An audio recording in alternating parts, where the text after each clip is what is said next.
Hey folks, it's Maxie here and welcome to another TEW2020 video. You join us again with some Impact Wrestling as we continue the road to Impact Wrestling Sacrifice. It's another taping, it's another show to slowly get us there, a bit of rotation on the card to keep all our workers fresh. So without further ado, let's crack on to this week's Impact Wrestling.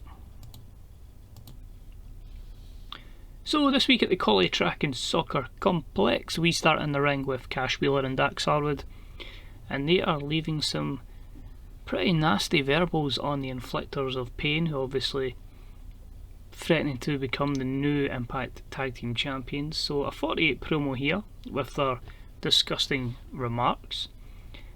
The taunts then lead to the inflictors of pain basically run to the ring to chase out Harwood and Wheeler. They can't quite get their hands on them, but they basically just start circling around their waist saying that we're going to become Tag Team Champions. A 55, so I think that might be our best promo of the night. So a lot of pressure on our main event match, of course, for the Impact World Championship between Matt Cardona and former champion Swann. Next up, we had a decent reaction from the crowd, but subpar wrestling as Suicide defeated Jake Christ in 804. A 37 here, just simply giving Suicide a bit of a spotlight to try and get some more overness and momentum to him. But he picks up the win over someone that's really not doing much for us and will be more so putting people over going forward. Speaking of putting people over, again just someone I looked at, stats seemed okay, look seemed pretty cool, and that is Owen Knight. So he'll be used in the kind of enhancement role, and he was involved in a decent matchup as Phoenix defeated Owen Knight in 807 with the Meteora. A 51 here, a 67 for Phoenix, a 22 for Owen Knight, who debuted a cocky gimmick which got an initial rating of adequate. Phoenix looks like $1 million. It's a job done here by both workers. Then another promo from Eric Young, Joe Doring and Ken Shamrock, Violent by Design, and it just says if anyone else wants a piece of them, they'll be more than happy to send them to the hospital alongside Enzo and Big Kaz. Sacrifice is a couple of weeks away, so if anyone wants to sacrifice themselves, they're more than welcome to. So a 48 promo, Eric Young looked good. I then opted for them to be in action, and it was a decent matchup that saw Shamrock and Violent by Design defeat the team of Tommy Dreamer and Triple XL in 7:54 when Joe Doring pinned Tommy Dreamer with a Revolution Bomb. A 47 here, good performances from Violent by Design, and I'd also had an ace to Romero. Tommy Dreamer was off his game. I'm quite happy with the build that we've got on Joe Doring at the moment. Started with like 8 overness and we've got him up to high 30s, which I think is good progress, and they just continue to be dominant in our Impact Wrestling midcard. A 47 for that particular match.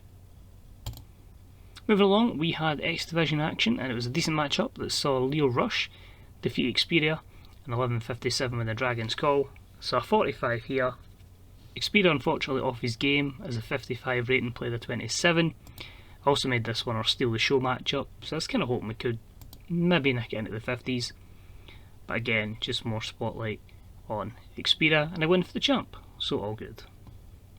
We continue on from last week, and basically he doesn't accept the handshake. This one was penalised because of the language barrier. I did use a different angle from last time, hence why last week he wasn't penalised and this week he was. So note to self, use the other angle. But a 35, and it just continues to play the heelish luchador we have with Xperia. Then I had a matchup that had a decent reaction from the crowd but subpar wrestling as Thunder Rosa defeated Rachael Ellering in 12:39 with a reverse DDT. A 41 for this one. It was a case of giving a good victory to Thunder Rosa, Rachael Ellering to basically give us more depth to the women's division, although she is in the same contract as the others. And she debuted an understudy gimmick which had an initial rating of very good, although there's a lot more of that to come in the upcoming weeks and months. After this we have, I don't really know how to describe this segment. I wanted to put Rosemary and Su Yung together as a tag team.